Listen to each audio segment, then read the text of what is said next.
नमस्कार, मी Madhura. Ladies special मध्ये आपलं स्वागत आहे. कोल्हापूरच्या महालक्ष्मीची काल 11 महिलांनी गाभाऱ्यात जाऊन ओटी भरली आणि ह्याच संदर्भातला हा रिपोर्ट आपण बघणार आहोत.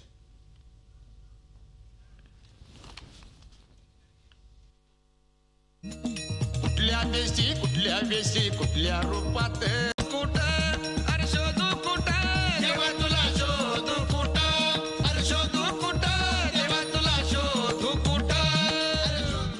गेले काही दिवस हा सगळा आटापिटा सुरू आहे तो आपापला देव किंवा देवी शोधण्यासाठी आणि तिच्या गाभाऱ्यापर्यंत पोहोचण्यासाठी.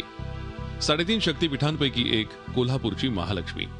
या जगन्मातेचं दर्शन महिलांना गाभाऱ्यात जाऊन का घेऊ दिलं जात नाही असा सवाल विचारत गेले काही दिवस आंदोलन सुरू होतं. विशेष म्हणजे राजघराण्यातल्या महिला, पुजाऱ्यांच्या पत्नी आणि व्हीआयपी महिलांना गाभाऱ्यात प्रवेश दिला जात होता, पण सर्वसामान्य महिलांसाठी महालक्ष्मीच्या गाभाऱ्याची दारं बंद होती. एकीकडे शनी शिंगणापूरचा मुद्दा गाजत होता, त्यातच देवाच्या दर्शनासाठी महिला पुरुष असा भेदभाव करू नका असं हायकोर्टानंही सांगितलं. त्यामुळे आंदोलनाला अधिक धार आली आणि कोल्हापुरातली अवनी संस्था आणखी आक्रमक झाली. अनेक बैठका झाल्या, त्यात वादावादी झाली. त्यानंतर अखेर या पुजाऱ्यांनी महिलांच्या गाभारा प्रवेशाला अनुमती दर्शवली आणि 11 महिला महालक्ष्मीच्या गाभाऱ्यात जाऊन तिची ओटी भरून आल्या. प्रवेश मिळाल्याबद्दल सर्व स्त्री वर्गाचं खरं तर आज यश आम्ही खेचून आणलेलं आहे असं आम्हाला वाटतं. अतिशय समाधानी आहोत.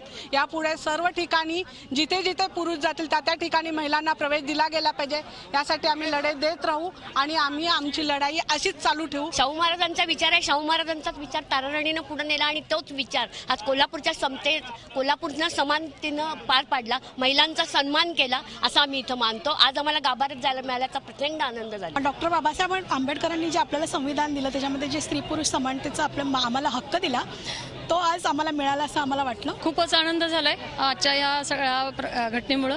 खरं तर 2011 पासून डॉक्टर दाभोळकर, नरेंद्र दाभोळकरांनी एक प्रस्ताव दिला होता आणि तेव्हापासूनच या पुरोगामी चळवळीचा हा लढा सातत्यानं चालू होता.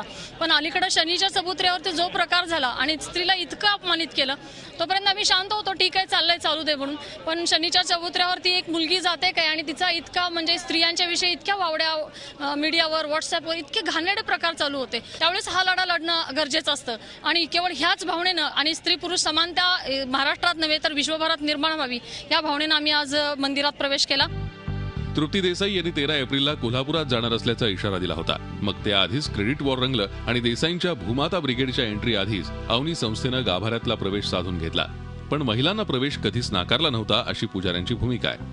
श्री करवीर निवासिनीच्या मंदिराचा गाभारा पितळी उंबऱ्यापासून सुरू होतो त्याच्यात आणि त्याच्या पुढं आम्ही बसतो. तिथून पुढं 3 फूट मंडपीपर्यंत जाण्यासाठी महिलांना श्रीपूजकांनी कधी आडकाठी केली नाही. 2011 साली या स्वरूपाचं आंदोलन झालं. त्यातून जी काही परिस्थिती उद्भवली त्याचा विचार होणं आणि गेल्या वर्षी रासायनिक प्रक्रिया करून मूर्तीचं संवर्धनाचं आपण काम केलं. त्या मूर्तीच्या संवर्धनासाठी ती चिरकाल टिकावी यासाठी पर्यावरणशास्त्र विभागाच्या प्रमुखांनी शिवाजी विद्यापीठाच्या एक समितीच्या अंतर्गत अभ्यास करून काही सूचना केलेल्या आहेत आणि त्यात आर्द्रता कमी ठेवावी हे म्हटलेलं आहे. महालक्ष्मीच्या गाभाऱ्यातल्या महिलांचा प्रवेश एका दिवसापुरताच मर्यादित होता की कायमस्वरूपी हा प्रश्न अजूनही अनुत्तरित आहे. देवीच्या मूर्तीवर नुकतीच रासायनिक संवर्धन प्रक्रिया करण्यात आली आहे. त्यामुळे पूर्ण वेळ मंदिरातल्या गाभाऱ्यात कुणालाही प्रवेश देणं उचित होणार नाही असा एक मतप्रवाह आहे. त्याचबरोबर मूर्तीची सुरक्षाही तितकीच महत्वाची आहे. प्रश्न महिला किंवा पुरुषांमध्ये भेदभाव करण्याचा नाहीये, पण या सगळ्या गोष्टींचा विचारही गांभीर्यानं व्हायला हवा. प्रताप नाईक, झी मीडिया, कोल्हापूर.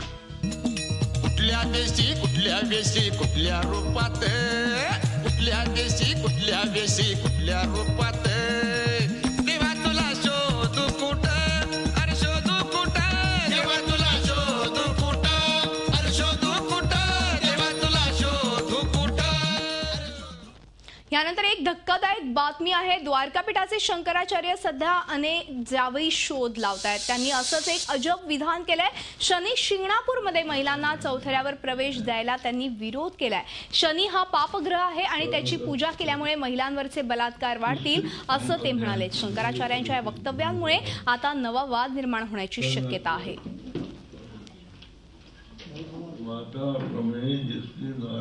महिलाओं ने जो शनि का भी दर्शन किया और बड़ी विजय मना रही हैं, डंका पीट रही हैं.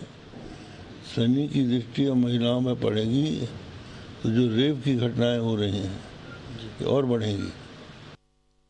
केरळमधल्या शबरीमाला मंदिरात महिलांना प्रवेश नाकारल्याप्रकरणी सुप्रीम कोर्टानं मंदिर व्यवस्थापनाला खडे बोल सुनावलेत. परंपरा या देशाच्या घटनेपेक्षा श्रेष्ठ आहेत का असा सवाल कोर्टानं केलाय. त्याचबरोबर कुठल्या आधारावर महिलांना प्रवेश नाकारता अशी विचारणाही कोर्टानं केली आहे. ईश्वर सर्वव्यापी आहे, त्याची पूजा कुणीही करू शकतं असं कोर्ट म्हणाले. शबरीमाला मंदिरात 10 वर्षांपासून ते 50 वर्षांपर्यंतच्या महिलांना प्रवेश नाही. गेल्या 10 वर्षांपासून हे प्रकरण कोर्टात आहे. जेव्हा महिलांची शुद्धता तपासणारा स्कॅनर येईल तेव्हा महिलांना मंदिरात प्रवेश देऊ असं वादग्रस्त विधान मंदिर व्यवस्थापनानं गेल्या वर्षी केलं होतं.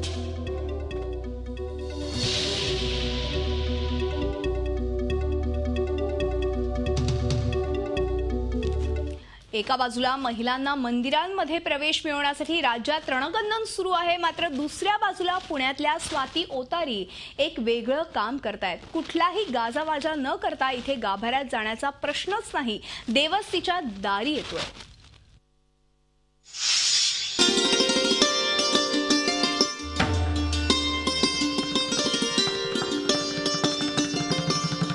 पुण्यात तुळशीबाग परिसरात राहणाऱ्या या स्वाती ओतारी सिरामिक टेराकोटापासून वस्तू बनवण्याचा त्यांचा व्यवसाय. या व्यवसायाबरोबरच देवी देवतांच्या भंगलेल्या मूर्तींना नवरूप देण्याचं काम त्या गेल्या 15 वर्षांपासून करतायत. भंगलेल्या किंवा झीज झालेल्या मूर्तींना वज्रलेप करून पुन्हा नवं रूप दिलं जातं.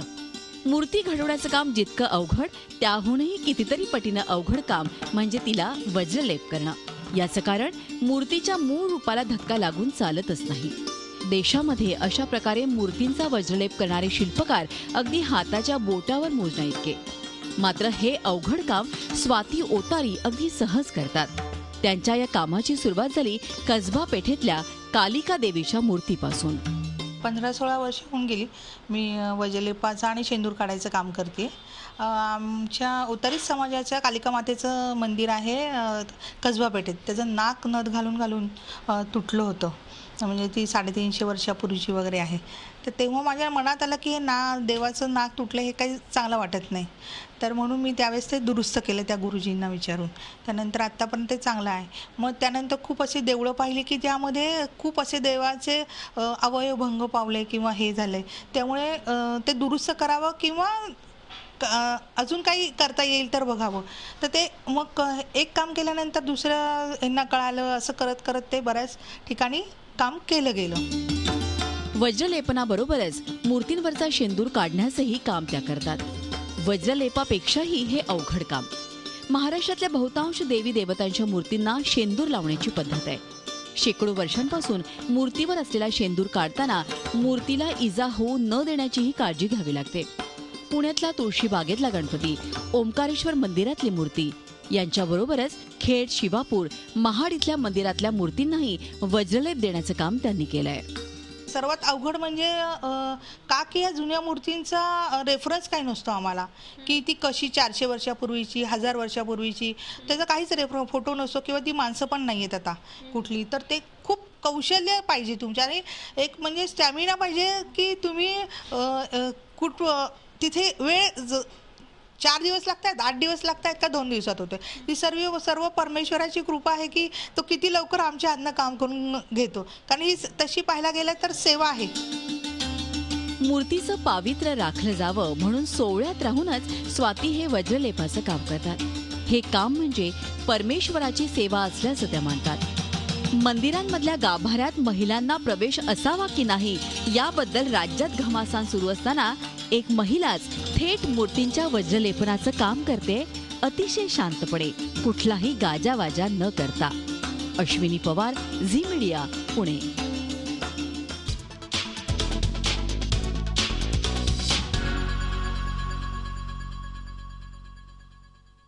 दुष्काळाचा परिणाम आता थेट गृहिणींच्या किचन बजेटवर होणार आहे. दुष्काळामुळे भाज्यांची आवक घटली आहे. साहजिकच भाज्या दुपटीनं महाग झाल्यात. पुढचे काही दिवस भाज्यांचे दर चढेच राहणार आहेत. त्यामुळे गृहिणींचं किचन प्लॅनिंग कोलमडणार आहे. राज्यभर पडलेल्या भीषण दुष्काळाचा परिणाम आता भाज्यांच्या भावांवरही दिसून येतोय. मग त्या फळभाज्या असतील किंवा पालेभाज्या असतील, ज्या भाज्यांचे दर काही दिवसांपूर्वी 40 ते 60 रुपये किलो होते, त्या भाज्यांचे दर आता 100 ते 120 रुपये किलो झालेले आहेत. बऱ्याचदा दुष्काळामध्ये पालेभाज्यांची आवक कमी होते आणि त्यामुळे मेथी असेल, शेपू असेल किंवा पालक असेल यासारख्या भाज्यांचे भाव कडाडतात. परंतु यावर्षी पालेभाज्यांबरोबरच फळभाज्यांचेही भाव कडाडलेले आहेत आणि दरवर्षीपेक्षा यंदाच्या वर्षी आवक कमी झाल्याने या भाज्यांचे भाव जे आहेत ते अत्यंत कमी झालेले आहेत आणि त्यामुळे गृहिणींचं देखील बजेट आता कोलमडणार आहे. एकूणच या दुष्काळाची झळ कुठेतरी शेतकऱ्यांना तर बसतच आहे. त्यांचंही उत्पन्न कुठेतरी कमी झालेलं आहे. परंतु या कमी झालेल्या उत्पन्नाचं कुठेतरी परिणाम जो आहे हा बाजारभावांवरती झालेला दिसून येतोय आणि त्यामुळे एका बाजूला पाणी नियोजन करत असताना दुसऱ्या बाजूला स्वयंपाकघरातल्या खर्चाचं नियोजन देखील गृहिणींना करावं लागणार आहे. कारण की भाज्यांचे भाव जे आहेत जे दरवर्षी उन्हाळ्यामध्ये वाढतात, परंतु यंदाच्या वर्षी ते भाव अगदी गगनाला जाऊन भिडलेले आहेत. जे भाव अगदी 20 ते 30% वाढतात ते अगदी दुप्पट झालेले आहेत. माझ्याबरोबर भाजी विक्रेते आहेत, आपण त्यांनाच विचारूयात. मला काय सांगाल काका की दरवर्षी भाव वाढतातच उन्हाळ्यामध्ये, परंतु ते शेवटी वाढतात, परंतु यंदाच्या वर्षी उन्हाळ्यात सुरुवातीलाच भाव वाढलेले आहेत. काय सांगाल याचं कारण काय असेल? याचं कारण म्हणजे गेल्या वर्षी जर पावसाने आपल्या महाराष्ट्राला दिलेला फटका सगळ्यात महत्त्वाचा हा आहे आणि यंदाची परिस्थिती बघता पाण्याची की आपल्या इथे तरी भाज्या येत आहेत, जर तुम्ही आउटसाईडला गेले तर भाज्या पण नाही आहेत. आत्ता मागच्या वेळेस ज्या भाज्या होत्या आपल्याकडे 40 रुपये 30 रुपये किलो, त्याच भाज्या आत्ता 80 रुपये 70 रुपये, काही भाज्या तर 100 120 अशा सुद्धा झालेल्या आहेत. कालांतराने अजून जर महिनाभर पाऊस नाही पडला तर ह्याच्यापेक्षा भीषण परिस्थिती निर्माण होऊ शकते. एकूणच गृहिणींचं तर बजेट कोलमडणारच आहे, परंतु एका बाजूला बळीराजा आहे, त्याने पिकवायचं काय आणि जगायचं कसं असाही प्रश्न या दुष्काळामुळे निर्माण झालेला आहे. व्हिडिओ जर्नलिस्ट विकी कांबळेसह अश्मी पवार, झी मीडिया, पुणे.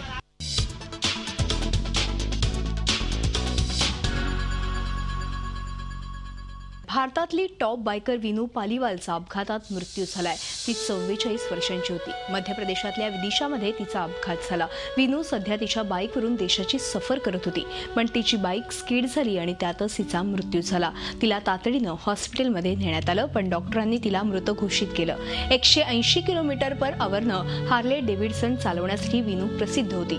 तिला स्वतःच्या बाईक रायडिंगवर डॉक्युमेंटरी देखील बनवायची होती. त्यासाठी ती देशाच्या टूरवर निघाली होती.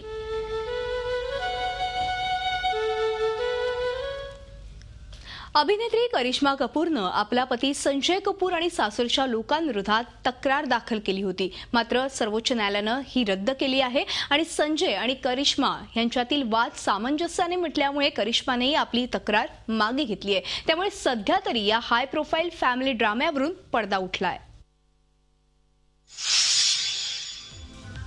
अभिनेत्री करिश्मा कपूरनं आपला पती संजय कपूर आणि सासरच्या लोकांविरोधात दाखल केलेला गुन्हा सर्वोच्च न्यायालयानं रद्द केलाय. संजय कपूरनं आपल्या मुलांसाठी 14 कोटी रुपयांचे बॉन्ड खरेदी केले असून त्यातून व्याजापोटी दरमहा 10 लाख रुपये मुलांच्या खर्चासाठी मिळतात. तसंच मुंबईतील संजय कपूरच्या वडिलांच्या मालकीचं घर त्यांनी करिश्मा कपूरच्या नावे केलं आहे. या सगळ्या पार्श्वभूमीवर करिश्मा कपूरनं आपल्या सासरच्या विरोधात दाखल केलेली तक्रार कोर्टानं रद्द केली आहे. 14 वर्षांपूर्वी अभिनेत्री करिश्मा कपूर आणि बिझनेसमॅन संजय कपूर लग्नाच्या रेशीम गाठीत अडकले होते. मात्र त्यांच्या या सुखी संसाराला नजर लागली आणि अखेर त्यांचा घटस्फोट झाला. दोघांमध्ये मुलांच्या कस्टडीवरून वाद सुरू होता. मात्र आता दोघांनी सामंजस्यानं हा वाद सोडवला आहे. मुलांची कस्टडी करिश्माकडेच राहणार असून संजय दर महिन्याला 2 आठवडे मुलांबरोबर घालवू शकतो. मुलं मोठी झाल्यावर अभ्यास आणि लग्नाचा अर्धा खर्च संजयच देणार आहे. याबरोबरच संजयनं 2 मुलांसाठी 14 करोडचे बॉन्डही खरेदी केले आहेत. या बॉन्डच्या साहाय्यानं मुलांना दर महिन्याला 10 लाख रुपये मिळणार आहेत. करिश्मानं त्यामुळेच आपली केस परत घेतली आहे. 13 जूनला मुंबईतील फॅमिली कोर्टात या प्रकरणाची सुनावणी होणार असून याच दिवशी घटस्फोटाचा निर्णय जाहीर होणार आहे. करिश्मानं 29 सप्टेंबर 2003 रोजी संजय बरोबर लग्न केलं होतं आणि 2012 मध्ये दोघे वेगळे झाले होते. करिश्मा संजयची दुसरी बायको असून दोघांना समायरा आणि कियान ही 2 मुलं आहेत. त्यामुळे बऱ्याच दिवसांपासून सुरू असलेल्या या हाय व्होल्टेज फॅमिली ड्रामाला सध्या तरी फुल स्टॉप लागला आहे. Bureau report, Zee Media, Mumbai. यानंतर लेडीज स्पेशल आमच्या विशेष बुलेटिनमधनं मी घेते निरोप. तुम्ही पाहत राहा झी 24 तास. रहा एक पाऊल पुढे.